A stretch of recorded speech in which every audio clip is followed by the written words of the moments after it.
Kata Imam Ghazali, kalau ini jeling tenan. Kenapa Imam Ghazali disebut Hujatul Islam? Sama nak kepen syukur itu gampang.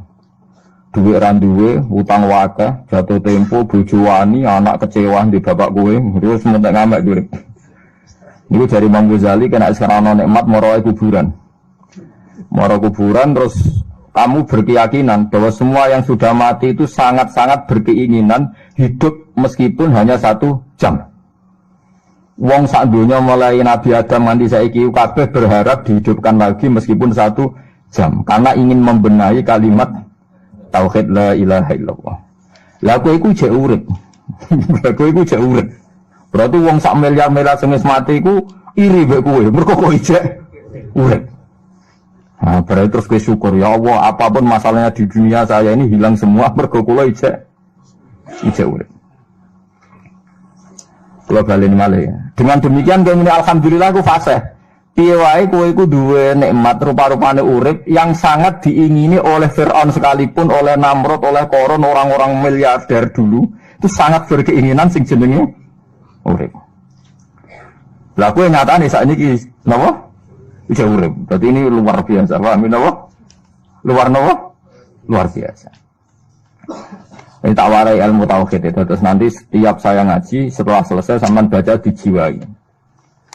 Sebab itu ketika orang kafir dimasukkan neraka itu sebenarnya Allah itu hanya bilang gini, wakilat usyrakaakum fada'auhum falam yastajibu lahum wa ra'awul adzab. Tidak apa-apa, kamu sekarang masuk neraka, kamu tidak menuhankan saya. Kamu minta tolong sama Tuhan kamu. Nah, ketika demikian kita pernah menuhankan yang paling ekstrim tentu menuhankan batu, menuhankan dewa-dewi, atau mungkin Tuhan di bawah itu ya kita menuhankan uang, menuhankan sebab, menuhankan jabatan macam-macam sehingga mengalahkan Tuhan sejati Allah. Terus mereka minta Tuhan-Tuhan itu supaya menolong. Awalnya walhasil akhir cerita itu wadolla anhum ma kanu yaftarun wadolla ankum ma kuntum tasubun wadolla anhum ma kanu yaftarun. Itu di Quran diulang-ulang dengan beberapa redaksi. Akhirnya hilang apa yang kalian kira ada. Oke, akhirnya hilang apa yang kira kalian ada. Misalnya kita mengatakan bahwa hidup itu harus makan, harus minum. Ternyata nanti di akhirat tanpa makan, tanpa mikun orang hidup. Makanya itu hebatnya ulama, hebatnya ahli sunnah, hebatnya nabi. Nabi itu orang mukmin itu dilatih. Kalau lesu ya makan, kalau ngantuk ya tidur. Tapi kita diajari ada makhluk hidup yaitu malaikat yang tidak makan, tidak tidur. Paling tidak meskipun kita itu kalau nggak makan lemes, kita tetap tidak mengatakan tanpa makan makhluk pasti mati. Karena kita berkeyakinan diberi akidah. Ada makhluk yang namanya malaikat, nggak makan, nggak minum tapi hidup. Sehingga meskipun kita mengalami kalau nggak makan itu mati, tapi tetap menyisakan satu keyakinan bahwa makan itu tidak syarat hidup. Buktinya malaikat nggak makan, hidup. Paling tidak dengan keyakinan itu kita tidak mendewa-dewakan harus makan. Nah, itu cara-cara Nabi mengajarkan kita. Paham gitu. Terus ini saya ulang-ulang. Makanya disebut wadolla anhum. Apa yang mereka kira ada itu dari awal tidak ada. Ya, apa yang mereka dikira ada nanti di akhirat tidak ada. Lah sing ada itu tetap mampu alhamdulillah. Makanya ketika nanti orang masuk surga gitu, da'wahum fiha subhanakallahumma wa tahiyyatuhum fiha salam wa akhiru da'wahum alhamdulillahi rabbil alamin. Ini penting kalau aturakan. Terus sakjane salah niku ra dikepenak. Itu sebabnya kenapa orang yang kafir mulai cilik sampai tua ketika meh mati kok ngelafadzna la ilaha illallah, satu kalimat ini akan menghapuskan kekafiran di masa lalu. Kenapa kok bisa hapus? Karena kekafiran yang masa lalu itu omong kosong semua. Ini omong kosong semua. Barang itu kalau hakikatnya kosong, hilang karena ada bukti memang tidak benar. Itu kan gampang untuk menghilang. Itu podo karo wong mending ini. 3 miliar ambek 3 miliar. Itu podo karo 5 rupiah. Jadi itu gelembang meneh. 1 triliun be 1 triliun podo karo 500 rupiah. Omongan gelembang itu kan ya wong edan itu kan. Muni liyane pangeran itu kan omongan ra penting semua. Meskipun yang disebut tuh miliar triliun tapi kan cara guru biji busa kan gampang dobong ae wong ndak. Tapi malaikat bagian katabah, bagian nulis Ora wani ngobong la ilaha illallah ben kuwalat tapi pangeran. Makanya saya pastikan sekali sampean nglafal la ilaha illallah itu benar, malaikat sing sentimen mbek sampean pun tidak bisa bakar itu. Kuwalat den. Paham belum maksudnya? Paham ya? Jadi jelas guys ini kenapa kalimat itu begitu dikjaya. Paham ya? Begitu dikjaya. Lah soal kita ngalami di zaman akhir. Orang lafadzkan kalimat itu dianggap bid'ah terus tukaran. Ya kita semua ngalami bingung kalimat itu salah apa dianggap napa bid'ah.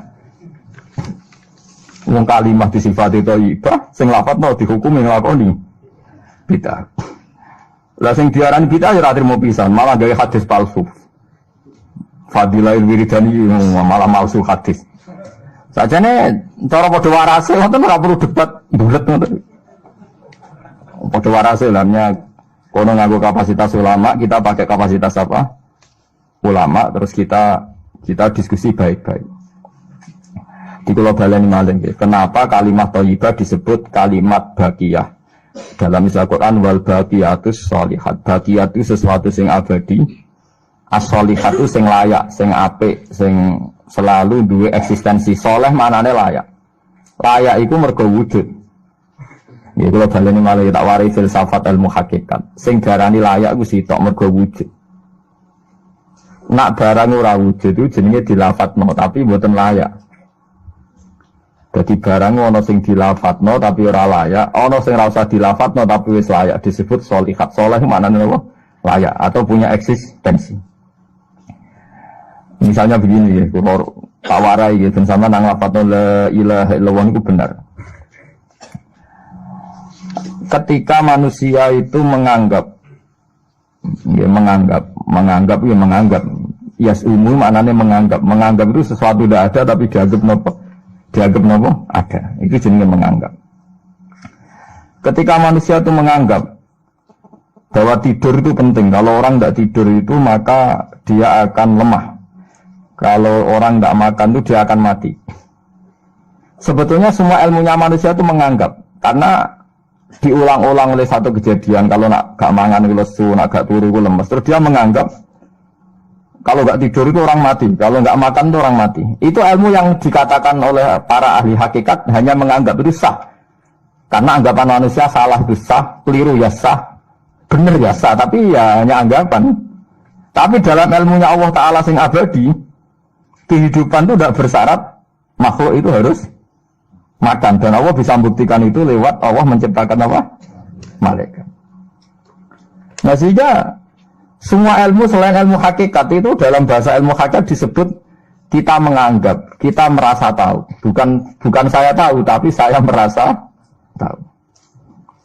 Nah, liyane kalimat la ilaha illallah itu semuanya begitu. Kita merasa tahu bahwa kira-kira begini, kita melihatnya begini. Tapi sing hakikat, sing gak bisa dibatalkan bahkan oleh malaikat sekalipun, niku namun kalimat la ilaha illallah. Nanti disebut kalimatu haqqin 'alaiha nahya wa 'alaiha namut wa 'alaiha nub'atsu insyaallah taala minal amin. Karena yang dikatakan hidup itu roh. Roh itu tidak butuh makan. Ketika jasad itu mati, hancur, itu rohnya kan masih hidup. Dia pindah di alam ulya sana. Roh itu hayat itu dari kata roh. Roh itu maknanya hidup, hayat maknanya hidup. Roh dan hayat ini satu sistem yang kita tidak tahu, yang tahu hanya Allah. Ini tidak butuh makan. Sing butuh makan, butuh utang, butuh bodoh ini itu jasad. Paham ya? Roh ora tau utang, ora tau dadekne BPKB, paham ya? Enggak melo-melo dia. Makanya ketika jasad kakean pola itu roh nyesal. Kok ngatasnamakan saya demi hidup sampai di ruang utang-utang wong, di ruang urip yang bulat. Toh saya bisa hidup tanpa hutang. Nah itu manusia itu aneh. Makanya disebut alam rohaniin itu sudah. Nah ketika kita mati itu kan yang mati itu jasad. Jasad itu mati, rohnya sowan Allah. Tapi kita secara bodoh mengatakan kita mati. Yang mati itu siapa? Hanya jasad kita, roh kita tidak mati. Yang sowan Allah itu roh kita. Tapi kita bilang kita mati. Ya berarti kita bilang kita mati, ya kita mati. Menurut bahasa manusia, kalau kita sudah tidak ambekan, tidak makan, tidak minum, disebut kita nopo mati. Tapi alhamdulillah kita ini mukmin, meskipun bahasakan kita mati, terus bahasa no mungkin disebutkan pangeran, niki ruhin nembe sowan, mungkin diwelas. Intinya dia ini ramuni mati. Paham ya? Makanya malaikat ngomong anak pidato nih kiai sing lepas jenazah, yo bingung. Perkarane dilepas ning pun mati, mboten saged napa-napa, ra iso njuk sepuro jenengan, ra iso salat, monggo kita salat iki sedongakno sakniki ruhe sowan pangeran mugi-mugi selamat. Jare mati, jare sowan. Sowan kan artinya mlaku-mlaku sowan kan.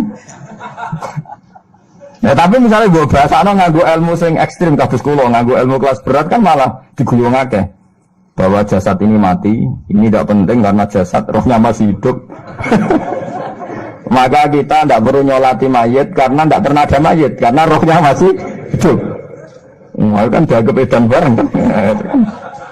Makanya sebaiknya orang ilmu hakikat itu tidak perlu jadi kiai, soalnya kayak kula jadi ulama tapi rasa jadi nopo. Ya jadi kiai sampai anak sing ora paham detail-detailnya alam roh sampai alam nopo. Alam nopo? Jasad. Nah, itu keliru itu penting karena kalau tidak keliru itu tadi. Paham sih kalau maksudnya. Nah, itu disebut. Nah, kalau sama tanya, lalu roh itu di mana Gus? Ya nggak ada jawabannya. Wong Rasulullah saja yang orang paling pinter di dunia, orang paling tahu wa yasalunaka anir ruh kulir ruhu min amri rabbi. Roh itu urusannya pangeran. Makanya kalau sekarang sampean pertanyaannya gini. Waktu balik guyonane Siti Jenar. Siti Jenar itu ya ono pinter, ya ngawur tapi ono pinter. Dene iku ora tau salat. Sing salat ruhe jare. Dadi ora tau sujud, sing sujud jare ruhe. Yen darane wali songo iki goblok. Wali songo iki gobloke ra karuan jare Siti Jenar. Wong kon salat, bathuke nganti ngecap jare Siti Jenar. Lah nek sing ngecap bathuke sampean fisik iku hancur, pas ketemu Allah seksine apa? Jare Siti Jenar ke janut ketemu pintu. Kok jasad kita ini hancur. Misalnya kayak ngandalo batuk ngecap, jasad ini kan hancur. Sungguh kesuwan pangeran rohem. Roh itu kon sujud ae ora usah awam. Mana akhirnya nak wae salat terus menengah jare wis salat. Sing ada teng pintu-pintu ini. Nah sing syariat terangno ora iso. Rata-rata kiai syariat kan ra pinter hakikat. Mau ngamuk ngono to, motat kowe. Nah ngamuk to. Hasil syariat kan apa? Ngamuk. Ngamuk stresan rango ngamuk. Ya akhirnya gak sambung kan. Akhirnya gak sambung. Saya pastikan ajaran Kak Siti Jenar itu sesat. Sesatnya adalah wali-wali yang alim, termasuk wali songo yang alim itu bilang begini. Ketika batuk kita dikokon sujud ning pangeran, kita sujud itu sebetulnya bukti bahwa fisik kita itu tunduk sama perintah roh. Karena roh kita sujud, roh ini menyuruh fisik kita juga ikut sujud. Jangan jadikan fisik ini rivalnya roh. Itu kita gobloknya Siti Jenar. Kalau roh kamu sujud, fisik kamu tidak sujud, namanya rivalitas. Berarti kowe di jasa, di jisim, di wadak sing ra nurut roh. Berarti rivalitas. Lalu jasad kamu itu sing mimpin sapa kok gak nurut. Lah ini mulane sing rada-rada Siti Jenar tobat mulai detik ini Pak. Karena ya buatan tak ajak mikir teman, paham ya. Jadi ini permainan ilmu kelas tinggi, paham ya. Kayaknya gak tahu mikir toh. Diwarai kok. Ben kok alhamdulillah aku fase. Paham ya. Paham ya. Makanya andekan malaikat itu kok sujud ning Nabi Adam ketika Allah nyuruh, "Hei para malaikat, saya menciptakan manusia namanya Adam. Setelah jadi maka kamu sujudlah." Itu malaikat sujud. Sujudnya malaikat bukan karena nganggap Nabi Adam itu Tuhan atau makhluk yang istimewa, enggak. Karena perintah Allah disuruh sujud. Malaikat enggak perlu tanya maknanya sujud ke Adam itu apa, enggak perlu. Pokoknya karena Allah nyuruh ya sujud. Paham ya? Setan pakai rasional. Ngapain sujud Adam? Bodoh-bodoh makhluk. Mulane ana aliran sing sesat malah darani malaikat sama iblis itu tauhidnya tinggi iblis. Karena malaikat diuji disuruh sujud sama Adam, makhluk mau, terjebak dia sama permainan Tuhan. Apa yang cari malaikat terjebak tes-tesane pangeran. Iblis lebih pinter perkara nih gelem sujud. Berarti dekne mau gelem sujudnya namun kalian Allah. Lha kok ono sesat kok. Wong kok nganggur nganti ngono maksudnya mikire ngono.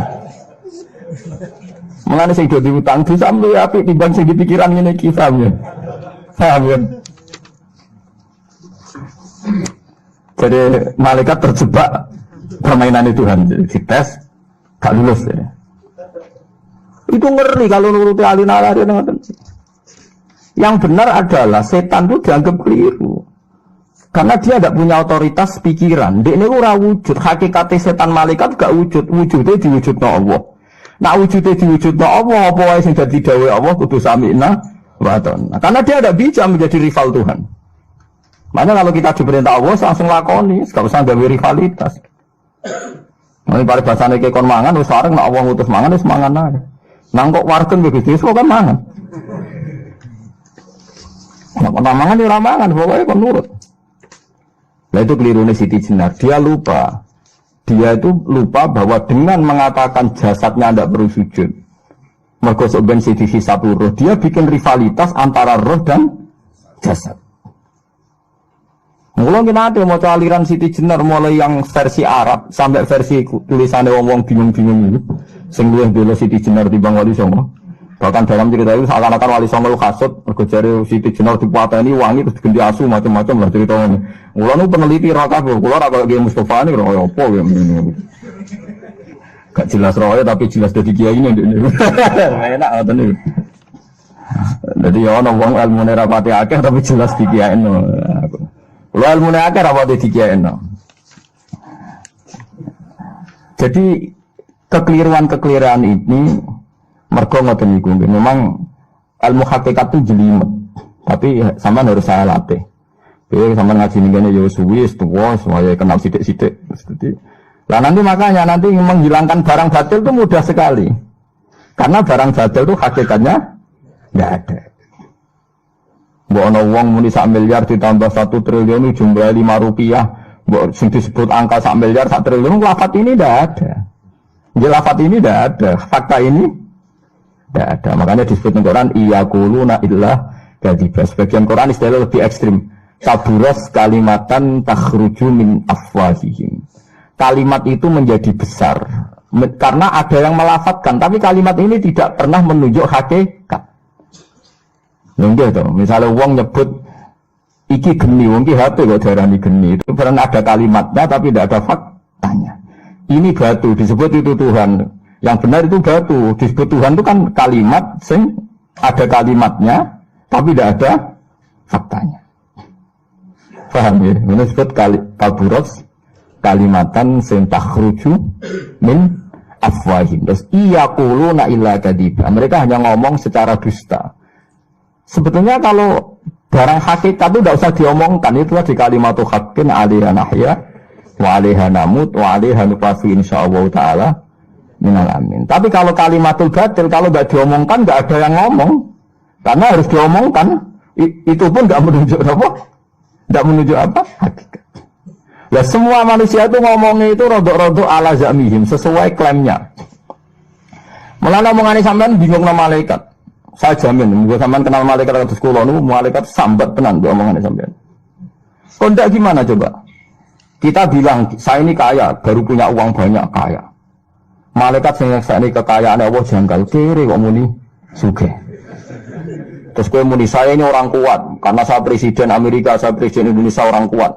Kita pun sebagai kiai bilang Jokowi itu orang kuat, presiden itu orang kuat. Malaikat sing roh langit bumi, sing roh Allah, dijayani Allah, pemana malaikat Israel. Mangkel sak boleh bahasa kuat tuh. Ah semuanya tak terlepas deh, bisa muni kuat itu kuat apa nih? Jadi bahasa manusia itu membingungkan semua. Coba Anda jadi malaikat Israel, terus orang petita-petita muni kuat. Kuat temuning di tak pikir setiap saat itu. Jadi bahasa manusia itu membingungkan semua. Makanya malaikat itu kuat yang uang semua ngomong gak jelas. Nah, makanya mereka tidak dianggap temannya malaikat. Karena tidak wali, dia tidak tahu ilmunya malaikat. Lah wali itu tidak pernah terjebak omongan itu. Disebut ala inna awliya Allah la khaufun alaihim. Sampai disebut nanti di antara hasil wali itu kalau meninggal tatanazzalu alaihimul malaikatu alla takhafu wala tahzanu wa absyiru bil jannati allati kuntum Terus malaikat-malaikat yang di langit semuanya bilang pada wali ini, nahnu awliya'ukum fil hayatid dunya wa fil akhirah. Saya ini mitra kamu, saya ini teman kamu, baik zaman kamu di dunia maupun di akhirat. Karena bahasanya wali dengan bahasa malaikat itu sama.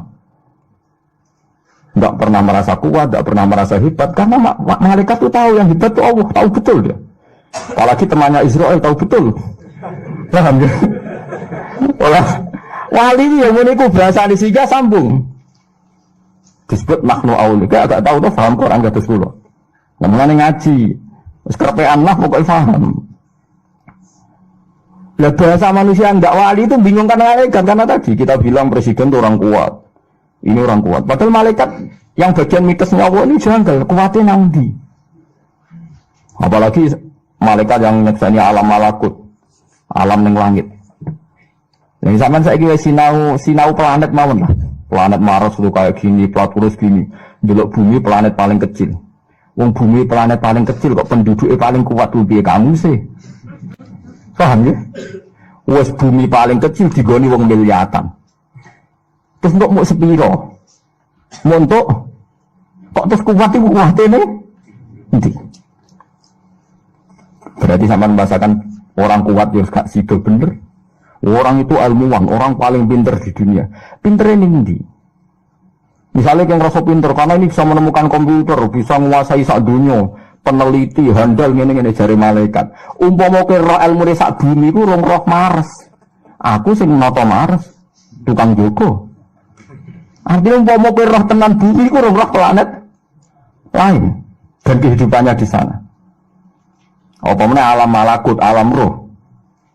Misalnya alam kematian itu butuh ilmu 99, alam dunia mau butuh sitok. Ngendikane Nabi bandingan ilmu dunia sampai akhirat itu 99 banding 1. 1 dibagi bangsa dunia. Nah, mulane Nabi Musa rawes Nabi, salah ngomong di pangeran tersinggung, nek urusan lafaz ngono niku tersinggung. Nabi Musa ras kekasih pangeran. Mulane nak sampean ngaku ngerti kudu ngerti, nek kowe ora ngerti maksudnya. Nah, gitu, jadi mulai saya kira aku mending ngerasa ngerti, maksudnya ngerti, nak gue rapati ngerti, jadi terus no. Jadi sebenarnya ada malaikat Israel, tak goblok, kok ngerasa ngerti? Ya saya tahu bahwa kita orang lemah, terus no, dan gak tersinggung, dan paham. Nabi Musa itu suatu saat dia khutbah, kita latih ilmu hakikat. Nanti setelah itu sama baca kitab yang saya ajarkan di sini gampang. Khutbah dia karena merasa alim betul. Ada orang tanya. Ya kalimah Allah ya Musa, man a'lamu ahlil ardi. Padahal yang tanya itu sudah benar. Man a'lamu ahlil ardi. Menurut Anda orang paling alim di dunia itu siapa? Fil ardi, yang di bumi ini siapa? Pertanyaannya kan, siapa yang paling pintar di bumi ini siapa? Nabi Musa jawab, ya anak saya. Itu pangeran tersinggung. Di semua riwayat kitab-kitab hadis sahih disebut Iblam yaruddal ilma ilaihi. Karena Musa tidak bilang yang paling pintar itu Allah. Padahal Musa nggak pernah terlintas bahwa dia rivalnya Allah atau sawah karuan lah, orang Jawa itu Allah karuan, jadi nggak perlu dibakas. Mulanya orang Jawa itu saking suwene meninggal suwe bakas Allah. Angger loro nemen wis donga njaluk Allah. Ora iki jele goroban ya, tapi nek Allah ngersakno mari wis suwe. Dadi suwe-suwe lafaz Allah dianggap wis suwe, dadi repot wong Jawa. Akhirnya malah bakas Allah. Akhirnya Allah tersinggung. Ketika tersinggung langsung saat itu juga Allah negur. Bala ya inna abdi kata Allah, Musa kamu salah, saya punya hamba yang lebih alim ketimbang kamu. Dasar Nabi Musa penasaran, kok ono wong lebih pinter? Ya Allah saya harus bertemu dia, kok iso ono wong lebih pinter ketimbang aku? Nah tenan akhirnya Allah dipertemukan dengan Nabi Khidir. Cara wong ahli kungfu nganggo 3 jurus, tebak-tebakan Nabi Musa ora tau menang. Ora usah nganti 10 jurus. Jurus pertama Nabi Musa yus kalah, jurus kedua yo kalah, jurus ketiga kalah. Makanya dari Nabi Khidir pertama ketemu Nabi Musa nih, ya makanya Nabi Khidir kan ada ngelamun. Wah dia ini dulu nih farwatin khodro, farwah nih lemek, khodro itu hijau. Terus makanya disebut Nabi Khidir senengannya santai-santai tenggine nopo guys, cara memiliki karpet hijau. Tapi di sini orang karpet untuk bantah turunnya nanti malah repot terus. Angel ngaji mbek Om Mu'tazilah lu angel. Tak kata tukune kapan tambah kredit malah repot. Padahal zaman akhir gede barang kas apa kredit. Karpet tukune ning ndi. Zaman akhir uang tukang analisis, tagane itu sudah motor untuk duit konti. Wong rezeki kok pangeran tak kono konti. Mulane wong alim mesti ning dunya dianggap goblok. Kula nak ditanggung melarat. Tuku mobil, tuku sepeda motor kula ora janggal. Kula niku wong mukmin, wong alim. Dadi pikiranku pangeran ngersakno pira wene. Tapi wong analisis sing cerdas ora sing ngono. Kok bisa gaji segitu beli mobil? Dadi wong alim kok dijak ilmu. Nah, akhirnya kalau kula masih jadi bodoh. Kuwi kok ora jagal lho ngono. Lah kuwi wong alim ora jagal dunya jagal ini iki. Cara aku yang pangeran ngersakno ora ono sing mokal. Paham? Tapi saya ahli analisis itu juga pinter. Dari mana dia dapat itu? Sengro paling kredit, sengro untuk hasud sederhana, hasud itu sederhana. Nah hasudnya kelas tinggi, wah paling make up, paling rental bendarani sugar, semacam-macam. Tapi lucunya neng ilmu manusia, sing pinter analisis itu juga pinter. Nah neng ilmu wali orang, omongan ra penting. Mereka wali langsung eling Allah, isi nguniku kersane pangeran, berkah isi nguniku kersane pangeran. Tapi kita sih dianggap bodoh. Lah aksaru ahli jannah al-bulhu, agak-agak bodoh swarga bodoh-bodoh niku. Maksudnya bodoh kaya kula niku ora bodoh sing. Ora bodoh supermane niku bodoh. Oh ana niku wong sing bodoh cara Allah iku malah pinter-pinter cara do. Nah kalau kula ya ora jangka lah marah suke terus ana kiai kadang-kadang maksiat. Ono preman ujug-ujug tobat kula ora janggal. Nek wong kan jangki kok ternyata berbuat gini. Ono wong preman kena kula ora janggal. Innal huda wah ya wis ngono kan gampang. Pancen lagi entuk daya. Nah anak kiai kok kepleset maksiat ya nek cara kula model bodoh. Ini sepanjang orang nabi, orang maksum wis ben salah. Kenapa? Sebabnya apa? Mesti ada sesuatu. Wali dijak ngomong pintu ini kan ra iso. Akhirnya kita sudah anggap bodoh. Maksudnya aksaru ahli jannah al-bodoh. Akhirnya menurut aku bodoh ini ki orang bodoh permanen ku mau ya lagi. Lho sampean tak terang kok kita ora ikhlas.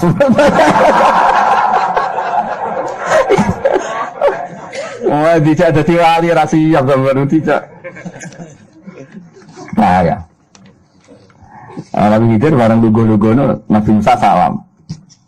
Assalamualaikum dari Nabi Musa. Nabi Khidir gak langsung jawab. Wa an nabi ardi assalam. Mosok ning kene ana salam. Maksudnya dekne kan nyangkone urip dhewean mbek pangeran kok ana salam sapa manusa iso ketemu aku. Ayo dhewe kacau. Ade ora asik dijawab. Sopo. Tapi aja apa yang mau karena ini permainan kelas video tebak-tebakan ya. Tapi kacaunya Nabi ya cuma melok Nabi ya.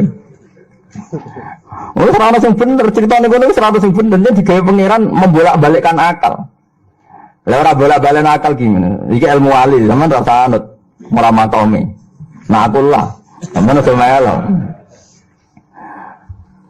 Ajarin Nabi Musa bareng takok. Aku duwe kawula saleh pinter timbang kowe. Seperti gusti carane kula ketemu piyambake. Soale kowe golek iwak. Sing wis mbok goreng, sana to. Iwak sing wis mbok goreng ada di miktal itu orang mriki. Apa den? Kantong. Kepes apa? Ya kepes ya, kepes. Wis digoreng. Yes, lha titenane seperti gusti jare pangeran dawuh pangeran.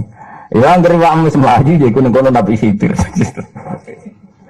Akhirnya Nabi Musa terus Nabi Bani Israel kan gua ya semua yang tinggal Nabi Bani Israel gak ya gak bisa dan laku-laku dewan gua pengawal dan jenis Yusha bin Nun yang orang disebut Fatahu jenis itu Yusha bin Nun dari bahasa Israel jenis Yosua dan Yalu jeneng Muslim tapi semuanya gua wong Kristen Yosua ini Yusha bin Nun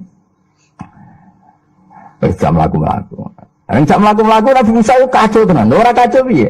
Dekne wis didhawuhi pangeran, alamate Nabi Khidir iku nak iwak iku wis urip mlayu, iku alamate ketemu. Lho malah dekne ilang iwak iku perkarane wae sarapan. Lho kok tiga alamat gak mesti dipangan. Tapi dadi dekne bareng semlaku kesel sing sak cara kula ngundang mus, juga misalnya ngundang terus. Iki wae lesu.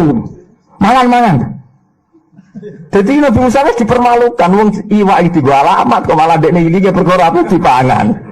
Harus kacau lah, maksudnya wis kacau, wis cara langkah banyak sang salah.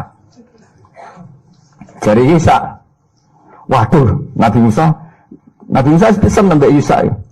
Nabi Musa kan lucu, dia kan gawa iwak. Nak iwak iku berarti alamat nek iku ana Nabi Khidir, malah kan gawa wong, rupa-rupane Isa. Mesti kan gak fair malah ngongkon wong. Untung pangeran Nabi ora ngendikan ngoten cara kula malah ngongkon wong. Tenan, akhirnya Isa cerita, waduh Nabi Musa lali kula. Pas teng desa mriku, kawasan mriku mau. Iwake pun muncul. Terus Nabi Musa, lho kok ora ngomong. Ya Nabi Musa yo salah iku ndek sing dialamati malah kon gowo. Akhire yo pas ana kejadian gak roh. Terus dari bali kama kunna nabki. Ya iku sing tak goleki momen iwak mlayu ku malah lali. Jare Yusa, kowe ora gelem bodhe kok aku lali.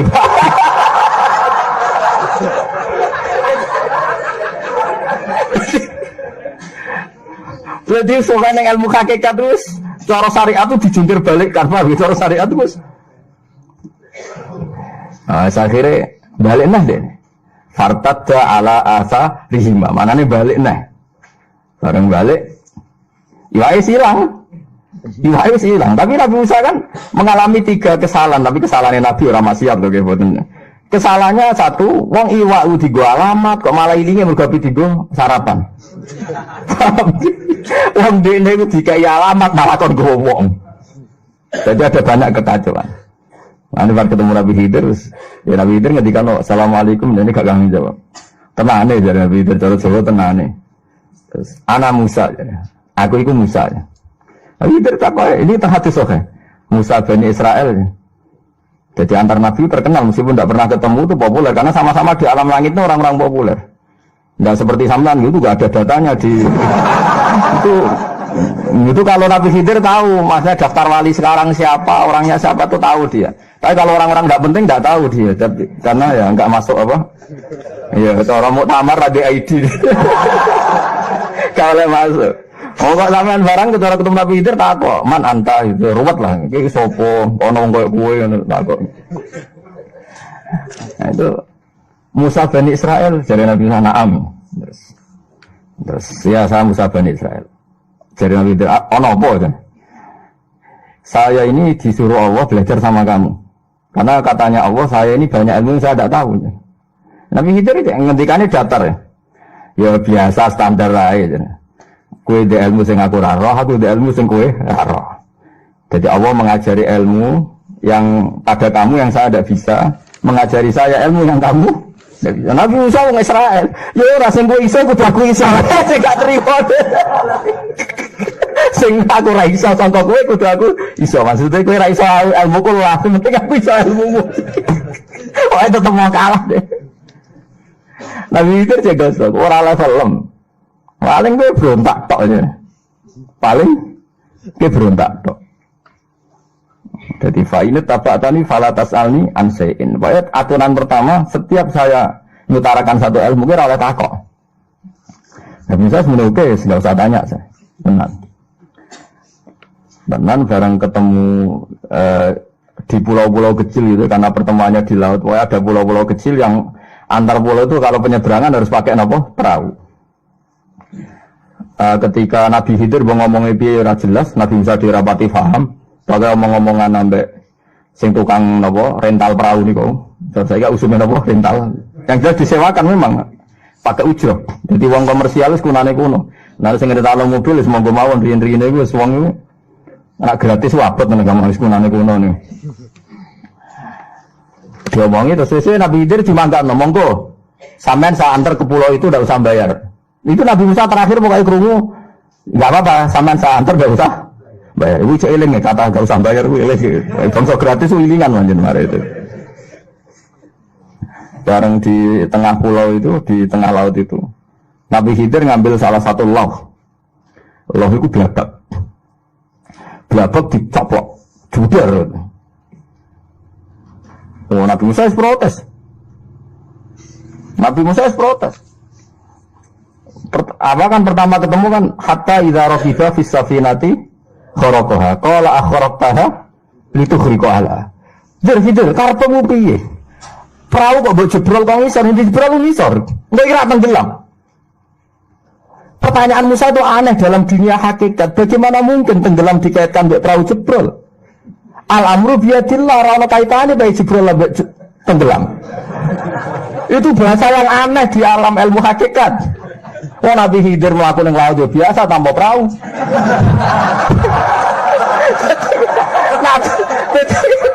Aneh, Nabi Khidir aneh, bahasa ini aneh.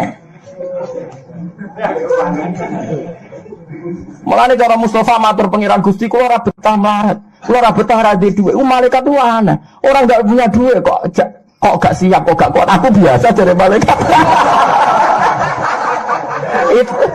Itu sebabnya doa-doa orang enggak punya uang dibiarin sama malaikat. Karena bagi malaikat itu tidak masalah, orang enggak punya uang itu sehingga nganggep ini tidak darurat. Paham ya? Loh, cara malaikat susah ya apa ora duit. Udah dia butuh ngopi, butuh macam-macam. Wani nandu kok ngono goblok tak warai carane itu. Kowe nek butuh duit. Donga ngene, ya Allah, saya ini butuh rahmat jenengan. Aku malaikat lah butuh rahmat. Mau sebut duit, nggo apa duit. Nanti Allah yang terjemah sendiri mana nih rahmat itu duit. Wah, ojo malaikat. Lho tak warai ben kowe rasandine antar malaikat to. Lah Nabi Khidir selama ini kan dia sama aku mlaku dhuwur laut tanpa napa? Perahu. Kono trimo tadi apa? Blabak ya. Papan dicoplok sitok. Kok terus protes. Akhorok tahali tuhriko. Alah kowe kok aneh. Perahu enak ditumpaki iki mbok jebrol, ora tenggelam piye. Bareng dicoplok tenan, enggak setetes air pun masuk. Nabi Musa bareng delok. Loh kok gak masuk blas banyu.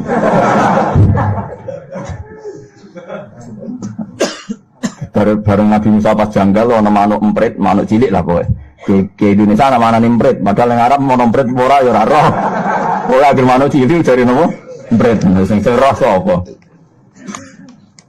Pas iku manuk emprit itu manuk kecil tadi ya di perahu itu terus jupuk banyu teng nakara maknane jupuk banyu nakroh rusak. Kenapa? Buat itu sak cucuan itu.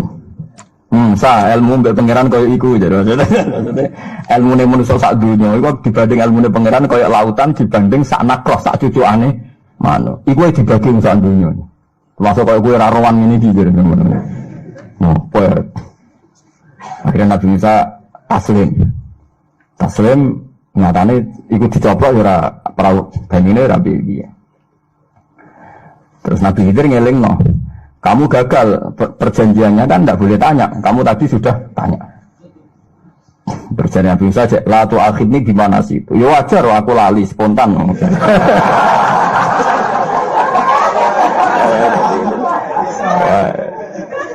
Akhirnya kata Nabi Khidir ya masuk akal kan, orang spontan kan, terus jadi watai Musa kan temperamental ya dimaklumi. Ya sudah nanti kalau ada gitu lagi jangan tanya. Jadi sampai ada 3 kejadian di mana belalah Nabi Musa itu tanya terus. Nah ini kira-kira gambarannya seperti itu. Orang di ranah ilmu hakikat itu dengan bahasa manusia itu nekabe. Mungkin bahasanya sampai itu natnun. Kalau dalam bahasa hakikat bahasamu itu menjijikkan. Muntin itu bau sekali. Bagaimana bahasa kita ini tidak bau? Karena kita melafadzkan lafadz yang salah. Kita bilang presiden itu kuat, itu orang kuat, orang hebat. Bagaimana mungkin bagi orang hakikat yang hidup di depan Allah dan merasa semuanya di depan Allah, semua kendali Allah, terus ada selain Allah dikatakan hebat, kuat. Sehingga mereka itu ya bingung, roh bahasanya manusia itu bingung. Mulanya saat ini nak sampean terpaksa muni presiden itu orang kuat, terpaksa itu orang hebat, ya hebat orang manusia, tak sepiro, terus aneh ngati, ngerti kan ada kalimannya kan. Maksud kamu apa? Kok bilang presiden itu hebat? Maksudnya gini loh, cara manusia. Lihat cara manusia itu salah, sebenarnya cara Allah. Keceplosan malaikat bukan terangkat jadi nanti daripada kok dimaki-maki malaikat. Nah di sini ini pentingnya ngaji Quran. Quran mengingatkan manusia itu bahasanya bahasa zakmiyah, dikira, kita kira. Selain menyangkut la ilaha illallah, ilmu manusia itu dikira. Kalau hakikatnya hakikat ya tadi la khalqus samawati wal ardi akbaru min khalqin nas. Makanya disebut Allahu Akbar. Makanya kita sholat, setiap sholat kita mengkafaroi semua kesalahan bahasa kita. Salah ora kudu zina, ora kudu maling. Salah bahasa itu dieling-eling mbok pengen darani presiden orang kuat. Lah mulane termasuk sholat itu ngafaroi kesalahan ini. Terus kita bilang kalau sholat Allahu Akbar. Setiap takbir intikal ya kita bilang Allahu Akbar. Paham ya? Jadi tanha anil fahsya wal mungkar, barang yang menjijikkan, termasuk fahsya itu termasuk omongan-omongan memuji makhluk yang berlebih. Napa berlebih? Dulu Namrud itu dikatakan orang kuat karena dia raja diraja Namrud itu. Sampai Ibrahim itu melawan Namrud itu putus asa, saking kuatnya Namrud. Dan orang bilang Namrud itu orang kuat. Tapi neng langit itu janggal, Namrud kok kuat-kuatnya neng di. Akhirnya Allah nggak pertunjukan nih. Matine Namrud itu dileboni nyamuk. Sing sayape ilang sitok, ora nyamuk utuh. Dadi irunge dileboni nyamuk, sing sayape mau karek sitok. Mlebu ning irome Namrud terbesem ayam ning gone uteke Namrud. Terus bertelur ning kono dadi kuman mati. Mergo Allah itu tersinggung mosok demo Namrud dipateni Jibril. Kok pamane kuat musuh kuat. Jadi gue melecehkan Namrud itu apa orang ngutus Jibril, orang ngutus Israel, mau ngutus Namrud. Coba sekarang, apa hebatnya presiden, hebatnya manusia yang katanya profesor, katanya doktor, katanya wong alim, katanya kiai, mati terus mau kena TBC, cokot nyamuk, dicokot ulo sing gak berakal jari ini. Betapa hinanya kita, berapa lamanya kita ini mati oleh makhluk yang katanya tidak punya akal. Nanti kita dipateni Israel itu keren, karena dia kuat sekali, sehingga kita tidak bisa melawan. Mana kena jubuk Israel, mus alhamdulillah. Sing jubuk aku kok malaikat keren, kuat. Mereka pengiran aku ngeleceh nama manusia, sing jubuk rakon Israel ngangkut apa? Nyamuk kalau kasusnya Namrud nih. Artinya ketika Namrud dibahasakan orang kuat, malaikat semua janggal kan? Karena ternyata Namrud bisa dikalahkan oleh Namrud. Nah itulah bahasa-bahasa manusia sing gak sambung, ambek bahasa alam nopo malah ngalaku. Nah, tapi karena kita ini manusia itu salah-salah manusia, muka-muka di sepura pengiran dia la tu akhidna inna sina napa awaktona. Nah iki kula waca terus mangke badhe ngaji maca sing kula sukani niku 7 kali diniati kalimat niki sing sampean pendam, sampean simpen ngantos ketemu Allah Subhanahu wa taala. Liyane wis basa-basi ketemu manusia lah, pantes muni wong hebat, wong kuat wis basa-basi. Ora usah taati iki basa-basa gitu ora usah napa? Taati. Sekali taati sampean masalah dengan Tuhan ya. Nanti berhadapan-hadapan dengan apa? Tuhan. Meniki kula waca niki kitab Hilyatul Auliya. Kitab ini itu pegangannya Imam Ghazali. Jadi Imam Ghazali sebelum jadi orang alim alama itu beliau menyarikan ihya yang 4 juz itu dari kitab ini. Kitab ini semuanya kalau di kitab saya itu 14 juz. Saya tidak tahu yang milik sampean berapa juz, tidak tahu. Nah, itu kan. Jangan-jangan tidak punya, jadi tidak ada juznya. Kan. Nah, ini makalah ini di juz 10, terus di antara fatwa Imam Ghazali itu di akhir bab, ketika beliau mau menutup ihya, itu wa'alika bimutola'atil khilyah kata beliau. Kamu sebaiknya sering-sering baca kitab apa? Khilyah. Alhamdulillah saya punya. Ya jenengan kudu syukur, maksudnya anak syukur kok Gus Bak duwe terus dobral. Mengko sing duwe kuwe terus piye? Ya ora arah duwe maksudnya. Ora piye-piye. Selama ini gak di kitab ya tenang ae. Tetapi masalah itu disalahno pengen ora di kitab kok diutang lha opo gitu loh. Maksudnya nek di kitab ya kudu diutang jadi gak ruwet urip iku. Nah, masalahnya kita kan gitu, selalu kalau tidak bisa baik kok bisanya buruk. Boleh nak iso apik ya iso elek kan apik itu. Paham? Itu masalahnya kita kan di situ. Paham? Jadi gak duwe kitab ora apa-apa, tapi masalah itu ya kok duwe masalah gitu.